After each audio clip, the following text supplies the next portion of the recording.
Hey guys, it's Kristen, and today is very exciting. I have so much I want to talk about, but the big takeaway here is we finally have our new Sabrina! Yep, Kiernan Shipka has been tapped to play Sabrina Spellman in the new Netflix series, The Chilling Adventures of Sabrina. Now, I love Sabrina, I love the comics, I love the original series with Melissa Joan Hart, I love witchcraft, I love magic, so I've been waiting for this for a while now. And I remember back in 2015, I went to this Archie Comics panel at Special Edition NYC. There's even a video up of it. This is really old YouTube version of me talking about it, but they were teasing an Afterlife with Archie live action type of thing, which I believe kind of turned into Riverdale, and they were talking about a Sabrina the Teenage Witch movie, which so far hasn't happened, but honestly who cares if it's a movie or a TV show. I'm just really excited for more Sabrina. I feel like I've been waiting forever for this to happen, and it's finally happening. And for those of you who don't know, this series is actually being adapted from the Archie horror comic of the same name, The Chilling Adventures of Sabrina. And now I know what you're thinking. Archie horror comic? What? I mean, when you think of Archie Comics, what do you think of?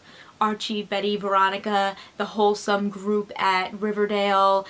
You might think of Josie and the Pussycats, you might think of Sabrina, but it's all very light and peppy and fun. Well, back in 2013, Archie Comics decided that they were going to take this really big leap into horror. They started off with Afterlife with Archie, which is this really awesome dark series about a zombie apocalypse at Riverdale, and then they made this jump into The Chilling Adventures of Sabrina, and the horror comics just worked really well for them, and they actually ended up jumping off into a whole horror imprint. So they have those two titles. They also have Jughead the Hunger and Vampironica, and I'm sure there's more to come. Now, The Chilling Adventures of Sabrina comic series, it's very dark, but it does keep some of those classic Sabrina elements that everyone knows and loves. You have the aunts Hilda and Zelda, you have Harvey, Sabrina's boyfriend, and of course Salem the talking cat. But outside of that, this TV series is going to be a dark coming-of-age story filled with horror, occult, witchcraft, all the dark and creepy things. The tone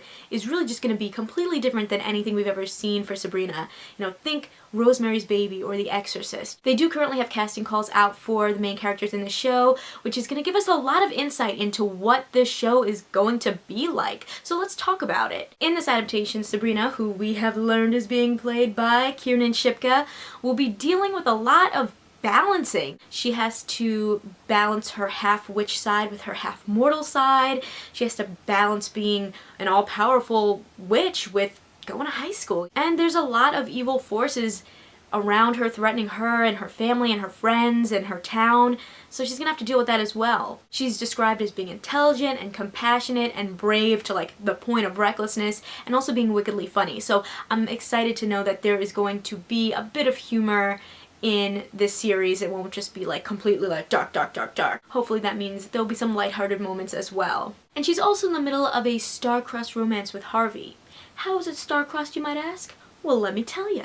Harvey is definitely the Prince Charming in this series. He's very politically minded, he's charismatic, he's romantic, he's smart, but he has no idea that he's actually a descendant of witch hunters. Typically, Harvey is pretty clueless when it comes to Sabrina's powers, but this is definitely going to be a really interesting twist. And I think based on the way that Harvey's described, it seems like this is going to be kind of like a battle for him where he loves Sabrina, he's this great guy, but then he finds out he's a witch hunter, but I don't think that he'll turn his back on Sabrina. I think he'll still be there for her, but we'll see. We'll see how it goes. Sabrina also has a human best friend named Rosalind, who is very empowered and brash, and she is the daughter of Black Panthers, but not everything is as it seems. She also has a big secret. She's slowly losing her eyesight, and apparently this is something that will put her immortal soul in jeopardy, so it seems like a pretty bad situation. Getting into Sabrina's family, we're gonna see Hilda and Zelda.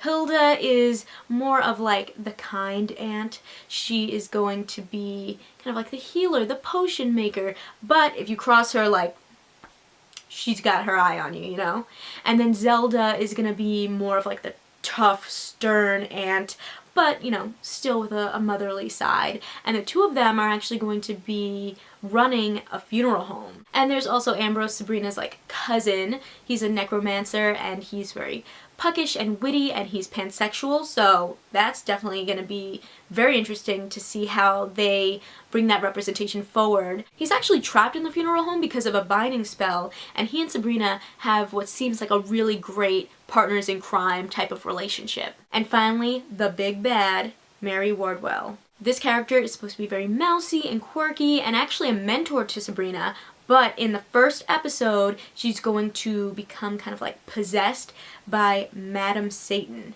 And for those of you who are familiar with the comics, Madam Satan is a rival of Sabrina's quite often. What's interesting about this story is that Madam Satan is actually taking over the body of this teacher that Sabrina trusts and makes her this cunning, sultry manipulator who's actually trying to corrupt Sabrina per the devil's agenda. So there's this whole other bigger bad, the devil. And based off of the description that he's kind of trying to use Madam Satan to corrupt Sabrina, it sounds like he doesn't want to necessarily destroy her, he wants to control her and use her. So maybe Sabrina's super powerful. I imagine there's going to be some type of storyline going on where she has to ultimately choose good or evil. Now, based off of this like darker, more macabre storyline for Sabrina, how do we think it's going to hold up? What do we think of the idea of Kiernan Shipka in this role? I think she's got this. I think she's been in some more serious roles, like on Mad Men and in Feud, but at the same time she's done Legends of Korra, which is a little bit more of a lighthearted Nickelodeon show.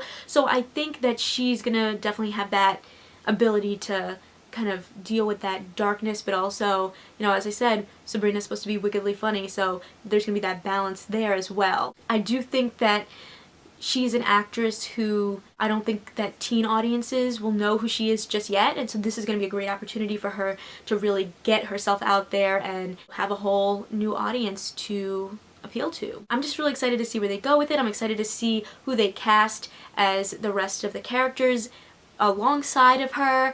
And something I did want to mention, especially after seeing that Ambrose is a pansexual character, I think that there's a really great opportunity for diversity in this show.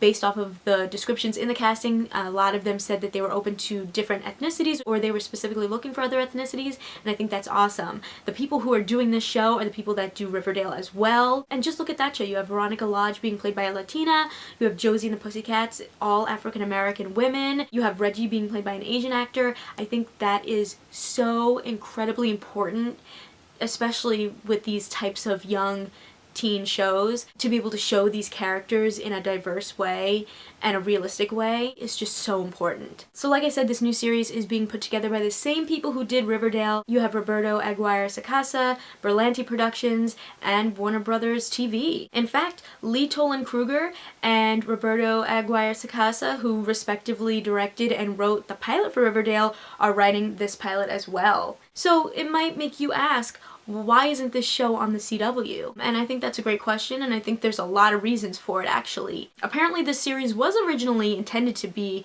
a companion show, which would have been really cool because they definitely could have crossed over like they do on the DC CW shows. But CW actually only put together a development deal for this series. They didn't make a firm offer, whereas Netflix came in and was like, we have this whole deal we want to make with you, and it was a deal they couldn't refuse. It's a 2-season, 20-episode deal, straight to series. What's not to love? Honestly, I think it could be maybe better that this show is on Netflix versus the CW, because I'd read that Roberto Aguirre Sacasa had said that, like, you know, for Riverdale, for instance, he got a lot of feedback from networks and the CW and stuff that they really wanted a soapy mystery series. And there was a lot of pressure to kind of do that. With Netflix, it seems like you get a lot more control with your production. I know I'd watched a video where Colleen Ballinger talked about working on Haters Back Off and how it was really awesome to work with Netflix because they gave her so much creative control. So I think that that could be really, really great for this type of series, especially since this is an adaptation of an established horror series. To have it be on a channel like the CW, I think they would have to make it a little bit more soapy to appeal to that audience, and that might take away from the story. Does that mean that the casts of Riverdale and the Chilling Adventures of Sabrina will never cross over? I don't know. I mean, it is literally the same teams working on both, so maybe they can make something happen, maybe they can make some kind of deal. Maybe not, I'm not really sure how that works, but it would be really cool. Honestly though, I'm just super excited for the Chilling Adventures of Sabrina. I'm excited that we finally have learned about at least one cast member, so congratulations, Kiernan Shipka. You already got 2 seasons in there, so hopefully there will be more in the future. I don't think that there's been an announcement yet of when the series will be coming out. I've heard late 2018, maybe early 2019. I mean, it's only January and they already have their Sabrina, so I do have high hopes that maybe by the end of the year, maybe around Halloween or a little bit after then, we could be seeing the first episode, the first season. I will 100% be doing a review, so make sure to come back whenever it comes out and we will talk about it. I would love to know what you guys think about the casting, about what this show is going to be, about the fact that it's on Netflix instead of on the CW. Let me know what you think, leave a comment down below, and share your thoughts. Give this video a thumbs up if you liked it, and click that subscribe button because I come out with new videos every week. See ya!